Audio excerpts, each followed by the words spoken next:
ससुराल में हुई नोटबंदी। आज की कहानी है फरीदाबाद शहर में रहने वाले सिंघल जी के परिवार की। परिवार में बहू बेटों के साथ पोता पोती भी है, तो आए दिन चिल्लम चिल्ली भी इनके घर में मची रहती है। लेकिन चिल्लम चिल्ली की वजह इनका बड़ा परिवार नहीं बल्कि कुछ और है। इनके यहाँ की कहानी ही कुछ अलग है। इनकी कहानी है दुनिया से निराली। तो आइए आज देखते हैं सिंघल परिवार की कहानी। अरे रोज रोज के वही पंगे इस घर में, कोई कुछ करना ही नहीं चाहता। पूरे दिन सबको बस पकी पकाई कमाई चाहिए। अरे अब तो उठ जाओ महादेव जी, सोए पड़े हो। अरे बच्चे की स्कूल बस आ रही है, उसे बस में ही छोड़ आओ, बाकी तो तुम्हारे बस की कुछ है नहीं। साहिल सोते हुए उठता है। अरे उठ रहा हूँ भाई, तुम भी ना सुबह सुबह से इतने तानों के साथ उठाती हो कि मूड ही खराब हो जाए किसी का। अच्छा, मूड खराब हो रहा है जनाब का, यहाँ मेरी जिंदगी खराब हो गई तुम्हारे संग बनकर। तभी जेठानी पायल भी भुन भुनाते हुए किचन में आती है। सही कह रही है शालू, ये सब तो एक ही तराजू में तौलने वाले हैं। न तो इनको कोई काम करना है, न इनको घर की कोई जिम्मेदारी उठानी है। बस हम लोग चक्की की तरह पीसते रहे। तभी सासू मां आवाज लगाती है। अरे पायल, शालू, नाश्ता बन गया क्या? मुझे ऑफिस के लिए लेट हो रहा है। लाओ जल्दी से मेरा टिफिन दे दो और नाश्ता भी दे दो, कुछ डाल लूं पेट में थोड़ा बहुत।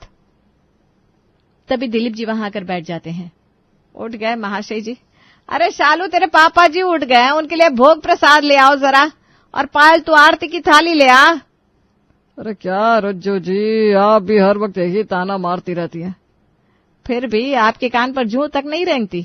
कहते ना, एक मछली पूरे तालाब को गंदा कर देती है। बस वैसे ही खुद तो माशाअल्लाह और दोनों बेटों को सुभान अल्लाह बना दिया है। तभी साहिल आता है। अरे मैं तो थक गया मम्मी, बिठाया मेहर को बस में। हाँ बेटा, बहुत ही बड़े पहाड़ तोड़ने वाला काम किया है ना तूने। रोहित भी नींद से उठते हुए आता है। अरे पापा जी, वो कल हमने ब्लिंकिट किया था ना रात में पिज्जा, क्या ही मस्त आया था, एक नंबर का पिज्जा था। आज फिर से उसी स्टोर से करेंगे। मतलब क्या ही बताएं, अभी तक ना मुंह में स्वाद आ रहा है। हाँ भाई, स्वाद तो आएगा ही जब बिना किसी मेहनत के घर पर बैठे मुफ्त का पिज्जा खाने को मिलेगा। तो अब आप लोग भी इस सोच में पड़े होंगे कि आखिर में ये माजरा क्या है। मतलब क्यों ये सारी औरतें मिलकर इन सब मर्दों को इस तरह से धो रही हैं मतलब बेइज्जत कर रही हैं। दरअसल इसके पीछे का राज ये है कि इस घर के सारे मर्द आराम पसंद है और इनके यहाँ पुश्तों से यही होता चला आया है, यानी कि ये इनकी खानदानी परंपरा है तो बस इसीलिए ये अभी तक निभाई जा रही है। अब ये देखना दिलचस्प होगा कि ये पीढ़ी भी यूं ही इस परंपरा को निभाएगी या फिर बेड़ियां तोड़कर आगे आएगी। शाम को सासू मां रज्जू जी ऑफिस से लौटते हुए 2 थैले भरकर सब्जी लिए चली आ रही हैं। अरे कोई घर में हो तो मेरे हाथ से ये थैला तो ले लो। सबके सब कहाँ मर गए। इस बूढ़ी को आज 58 साल की उम्र में भी चैन नहीं है। तभी साहिल बाहर निकल कर आता है और रज्जू के हाथ से थैला ले लेता है। अरे ये काम करते हुए देख, अब मुझ पर मोहल्ले की औरतें भी हंसती है। कुछ तो शर्म कर ले बेटा, ये सब्जी भाजी ही ले आया कर। हाँ माँ ठीक है ना, ले आऊंगा। अरे तेरी ये ले आऊंगा कभी पूरी होगी कि नहीं? अरे माँ, हमारे यहाँ की इस परंपरा को मैं कैसे तोड़ सकता हूँ? मैं अपने ऊपर इस इल्जाम को क्यों लूं? आखिर ना तो कभी दादाजी ने किया काम, ना कभी पापा जी ने किया, ना अब बड़े भैया कर रहे हैं। अरे परंपरा तो तू ऐसे कह रहा है मेरे लाल कि जाने कौन सा Guinness book of world record वाला काम कर रहे हो तुम सब। अरे चुल्लू भर पानी में डूब जाओ। तभी दिलीप जी आते हैं। क्यों नाराज होती हो तुम रज्जो? देखो, मानता हूं तुम्हारे इन नाजुक कंधों पर इस घर का बोझ है, लेकिन अब तो दोनों बहुएं भी तुम्हारा पूरा सहयोग कर रही हैं। फिर क्यों परेशान हो? और हाँ, हम कभी इस घर से काम के लिए बाहर निकले ही नहीं तो हमारे कदम तो बाहर पड़ना नहीं। अच्छा लाओ, जरा वो दाढ़ी बनवाने जाना है तो 100 रुपए दे दो। और हाँ, मेरे को ना 1-2 स्वेट शर्ट भी लानी है। मैं यहाँ कमा कमा कर मरी जा रही हूँ और इनको स्वेट शर्ट चाहिए। तभी शालू घर आती है। मम्मी जी, आज मेरा सर बहुत तेज दर्द कर रहा है, आज ये खाना मुझसे नहीं बनेगा। आज तो पायल भी कह के गई थी कि मैं लेट आऊंगी, उसकी भी मीटिंग है, अब क्या किया जाए। तभी रोहित और साहिल दोनों मोबाइल में एक वीडियो देखकर बड़े ही जोर से हंस रहे थे। मम्मी, इन दोनों से कहकर बनवा लो ना आज, ये दोनों पूरा दिन घर में करते ही क्या है?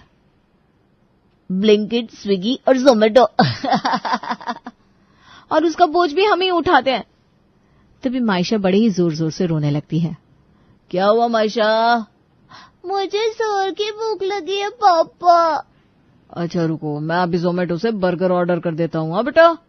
और 15 मिनट में ही मिहिर और मायशा बर्गर खा रहे थे। तभी पायल भी सामने से आते हुए दिखती है। क्या खा रहे हो तुम दोनों? हम बर्गर खा रहे हैं बड़ी मम्मा। हाँ मम्मी, पापा ने हमारे लिए बर्गर ऑर्डर किया। अरे इनको रोज रोज ये खिलाकर क्या गोलगप्पा बनाओगे? खाना क्यों नहीं खिलाया इनको बनाकर? पायल की आवाज सुनकर रोहित आता है। अरे नाराज क्यों हो रही हो मेरी जान? ये नाराजगी तुम्हारे इन सुर्ख गालों पर अच्छी नहीं लगती। ये मक्खन लगाना बंद करो, मैं सब समझती हूँ। अब तुम्हारा पॉकेट मनी का टाइम आ रहा है ना, ये सब मस्का उसी के लिए लगाया जा रहा है।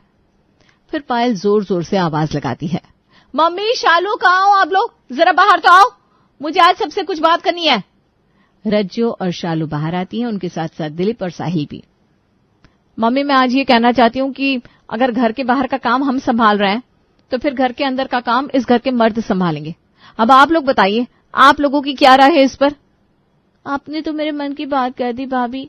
अब हम लोग भी थक चुके हैं घर और बाहर दोनों की जिम्मेदारी उठाते हुए। बिल्कुल सही कह रही है पायल बहू, अब बहुत हुआ इनका ये नाटक। अरे मेरी तो जिंदगी निकल गई। जब अपना मर्द ऐसा मिला तो सोचा कि अपने लड़के तो ठीक निकलेंगे, लेकिन वो दोनों तो सोने पर सुहागा है। तो आज से इस घर की जिम्मेदारी आप तीनों की है, और अगर ये जिम्मेदारी नहीं लेनी तो कल से नहीं, आज से ही आप तीनों का कोई भी खर्चा हम नहीं उठाएंगे।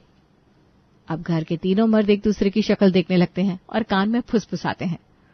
यह तो हमको नंगा ही करने पर उतर आई है। ऐसे तो हमारे राज्य अधिकार भी हमसे छीन लिए जाएंगे। अरे रुक जाओ पापा, अभी शांत रहने में ही भलाई है, वरना आग भड़क सकती है। पापा अभी हाँ कह दो, बाकी मेरे दिमाग में एक जबरदस्त आइडिया है। अच्छा ठीक है, हम घर की जिम्मेदारी उठाने को तैयार है। आप कल से किचन और बाकी घर के काम हम लोग कर देंगे बस। अगले दिन सुबह होती है और घर के सारे मर्द काम में लगे होते हैं, पूरी तल्लीनता के साथ किचन में। अरे मेरी टिफिन में कितनी देर है साहिल, मुझे देर हो रही है। अब बस बन रहा है, 10 मिनट और रुक जाओ। रोहित, मायशा की स्कूल शू कहाँ है? उसे पहनाकर जल्दी से बस में बिठा कर आओ ना। रोहित भागता हुआ आता है और मायशा को जूते पहनाकर बस पर छोड़ने चला जाता है। अरे दिलीप जी, कहाँ हो आप? आपको पता नहीं क्या आज आपकी ड्यूटी किचन में है? तभी आटे में सने हुए दिलीप जी किचन से बाहर आते हैं। अरे भाई, रोटी ही तो बना रहा हूँ। तुम्हारे दोनों बेटों को रोटियां बनानी तो नहीं आती? तो क्यों नहीं सीखने दिया आपने उनको कुछ भी? मैंने तो बहुत कोशिश की थी कि बचपन से उनको कुछ सिखाऊं। जैसे तैसे करके घर के तीनों मर्द, तीनों औरतों और दोनों बच्चों को तैयार करके भेज देते हैं और उसके बाद अब तीनों सोफे पर बेहाल से ढले हुए थे। पापा मेरे बस की ना ही है घर के काम। हाँ पापा, सच में ऐसे कैसे चलेगा? अरे तुम लोग बड़े ही कच्चे खिलाड़ी हो। मुझे देखो और कुछ सीखो, कैसे तुम्हारी माँ की कमाई पर 35 साल से राज्य किए जा रहा हूँ। तभी काम वाली बाई कमला आती है। भाई साहब, आज आप तीनों ऐसे सुस्त राम की तरह बेहाल क्यों पड़े हो? रोज तो बड़े खुश नजर आते हो, ऐसा लग रहा है जैसे किसी ने लूट लिया हो। चलो भी, मेरे को क्या है, मैं तो अपने बर्तन मांजती है। तीनों लोग कुछ नहीं बोलते, बस एक दूसरे की तरफ देखते हैं। जैसे ही कमला किचन में जाती है वो चीखती है। अरे बाबा, ये क्या किया है साहब? इतना बर्तन! हे भगवान, इतना बर्तन तो मेम साहब पूरे हफ्ते में निकालती है। आज किचन की हालत देखकर समझ में आ रहा है, आज आप लोगों ने अपना टैलेंट इस रसोई में दिखाया है ना। भाई मैं नहीं करेगी बर्तन। ये क्या ही हालत है रसोई की, कितना बर्तन है, कितना खाना फैलाया है। ऐसा लग रहा है फेंक फेंक के खाना बनाया है तुम लोगों ने। मैं जाती है भाई। ये कहकर कमला चली जाती है। अरे सुनो तो सही कमला दीदी।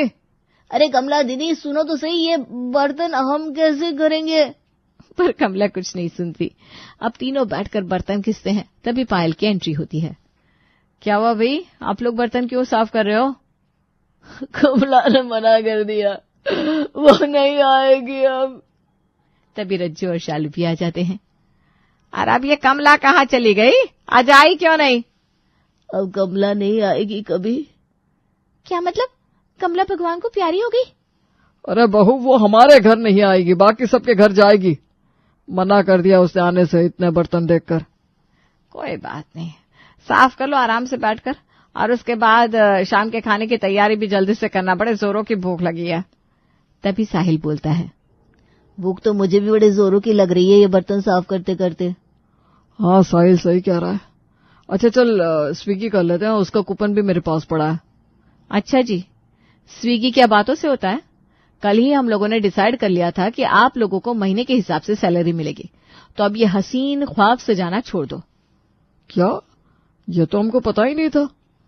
क्यों, तुम दोनों को पता था क्या? नहीं पापा। नहीं पापा। अब अगले दिन घर के तीनों लोग ठान लेते हैं कि हम नहीं करेंगे घर का काम। भैया मैं नहीं कर सकता अब ये घर का काम, आप लोग ही संभालो। मैं तो कल से ही जॉब पर जाना शुरू कर दूंगा। मैंने आज ही अपने एक दोस्त से बात की है। अबे छोटे तू पागल है क्या? कैसी बहकी बहकी बातें कर रहा है? नहीं नहीं, जॉब नहीं, यह तो हमारे घर के उसूलों के खिलाफ हो जाएगा।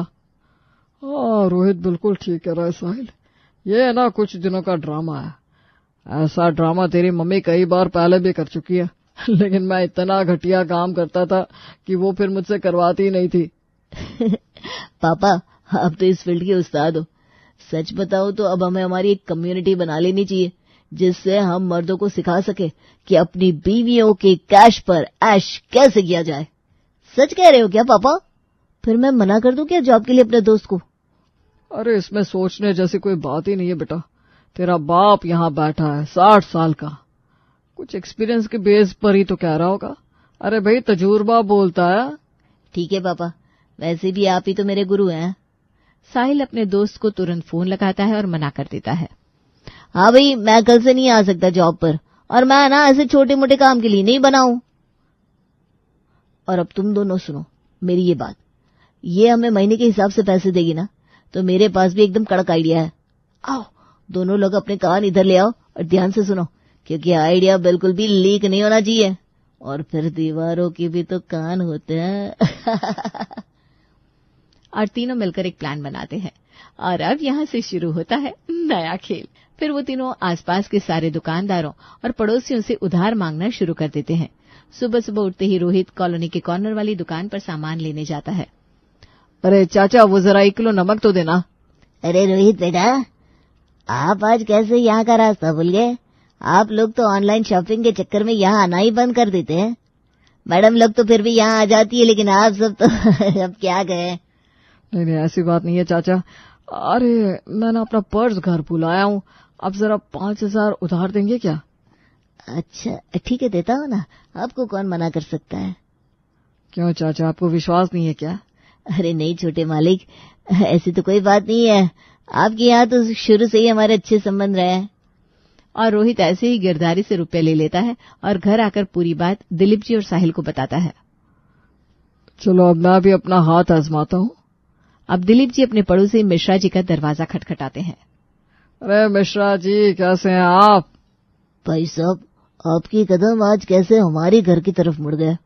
अब क्या बताएं मिश्रा जी, घर से निकलने का वक्त ही नहीं मिलता, इतनी व्यस्तता रहती है कि कुछ पूछिए मत। आइए अंदर आइए। भाई साहब चाय पीते हैं ना आप? दिलीप जी अंदर चले जाते हैं और चाय का आनंद लेते हैं। अच्छा मिश्रा जी, मैं ये कह रहा था कि मुझे ना जरा 8,000 रुपये की जरूरत है, मतलब अगर आपको कोई परेशानी ना हो तो। अरे क्या बात करे भाई साहब, कोई मना कर सकता है क्या? आपको पूछने की क्या जरूरत?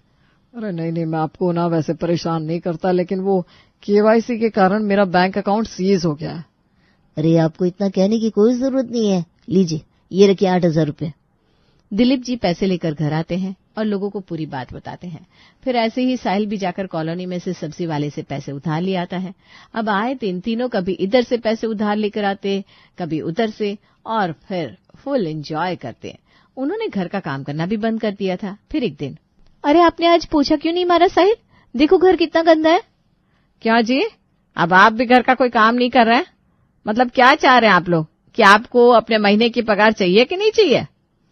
अब हमारे बस की तो ये बात है नहीं कि हम घर का काम करें। अरे हमारी कोई इज्जत है कि नहीं? हाँ मम्मी, हम तो नहीं कर पाएंगे अब ये काम। तो सुन लो, अब इस बार लड़ाई आर पार की है। या तो घर का काम करो या फिर बाहर नौकरी करो, लेकिन दोनों हाथों में ऐसे लड्डू नहीं चलेंगे। अच्छा ऐसा है क्या भाभी? जी हाँ, अब ऐसा ही है। भाभी बिल्कुल सही कह रही हैं। तभी दरवाजे की घंटी बजती है और शालू जाकर दरवाजा खोलती है। सामने गिरधारी खड़ा था। क्या हुआ गिरधारी अंकल, आप यहाँ अचानक कैसे? कुछ नहीं मेम साहब, वो मुझे रोहित साहब से कुछ काम था। हाँ बताइए ना, यही है रोहित भैया भी। तब तक सब गिरधारी की तरफ देखने लगते हैं और रोहित निकलकर बाहर आता है। रोहित गिरधारी को आंख मारकर जाने के लिए इशारा करता है, लेकिन पायल देख लेती है। अच्छा रुकिए, क्या माजरा है गिरधारी काका? रुकिए और जरा पूरी बात बताइए। जब तक गिरधारी अपनी पूरी बात कह पाते तब तक वो पड़ोस का सब्जी वाला भी आ जाता है, जिससे साहिल ने पैसे उधार लिए थे। सब्जी लेनी है क्या साहब जी? अरे आज तो सारे ही लोग घर पर है, कोई खास बात है क्या? तभी साहिल निर्मल को देखकर सक पका जाता है। अरे जाओ तुम अभी यहाँ से, फालतू क्या बकवास कर रहे हो? अच्छा साहब, आज आपको मेरी बातें बकवास लग रही है, और जब आपने मुझसे मीठा बोलकर उधार लिया था तब तो ऐसा नहीं कहा था। अब रज्जू, शालू और पायल तीनों एक दूसरे की शक्ल देखने लगते हैं। अब आप भी अपने कांड का खुलासा कर ही दो, क्योंकि अब हम तीनों ही समझ गए हैं कि ये जो इतने दिनों से आप लोगों का फुल एंजॉय चल रहा था ना, वो कैसे चल रहा था।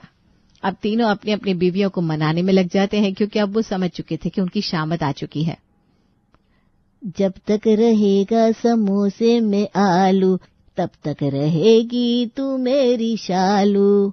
इधर साहिल गाना गाकर और डांस करके शालू को मनाता है, उधर दूसरी तरफ रोहित और दिलीप जी भी अपनी बीवियों को मना रहे हैं। ये जो तेरी पायल की छन छन है, मेरे दिल की ये धड़कन है। पायल गुस्से में रोहित को धक्का देकर हटा देती है और उधर दिलीप जी भी अपनी रज्जो जी के पीछे घूम रहे हैं। तभी घर में एंट्री होती है पड़ोसी मिश्रा जी की। अरे दिलीप जी, आपके यहाँ का माहौल तो बड़ा ही रोमांटिक सा हो रखा है, क्या बात है, सब कपल मिलकर डांस कर रहा है। मिश्रा जी को देखकर सब झेम जाते हैं। अरे नहीं ऐसी कोई बात नहीं है, आ जाइए बैठिए। अच्छा भाई साहब, फिर आपकी नेट बैंकिंग ठीक से काम करने लगी थी उस दिन कि नहीं? उस दिन के बाद आप दिखाई नहीं दिए। नेट बैंकिंग की बात सुनकर रज्जू जी के कान खड़े हो गए। नेट बैंकिंग काम नहीं कर रही या कब हुआ? फिर मिश्रा जी पूरी बात बताते हैं, जिसे सुनकर रज्जू जी आग बबूला हो जाती हैं और मिश्रा जी के जाने का इंतजार करती हैं। उनके जाते ही घर की तीनों औरतें तीनों मर्दों से सीधे साफ शब्दों में कह देती हैं, अब या तो आप लोग जॉब करो या फिर घर का काम संभालो। अब घर हमसे नहीं संभाला जाएगा भाई। क्यों? हम लोग तो दोनों जगह मैनेज करते हैं और आप लोग एक जगह भी नहीं संभाल सकते? तो अब आप लोग जॉब करिए। अरे मैं बूढ़ा कहाँ नौकरी करूंगा भाई। तो आप घर संभालिए और आपके दोनों बेटे जॉब करने जाएंगे, और यही आखिरी फैसला है। अगर ऐसा नहीं करेंगे तो एक पैसे की उम्मीद भी अब हम तीनों से नहीं करना, क्योंकि अति हर चीज की बुरी होती है, जो आप लोग कर भी चुके हैं। इसलिए अब कल से सब अपने काम पर लग जाइए। फिर क्या, अगले दिन से रोहित और साहिल जॉब पर जाने लगते हैं और दिलीप जी घर और बच्चों को संभालते हैं।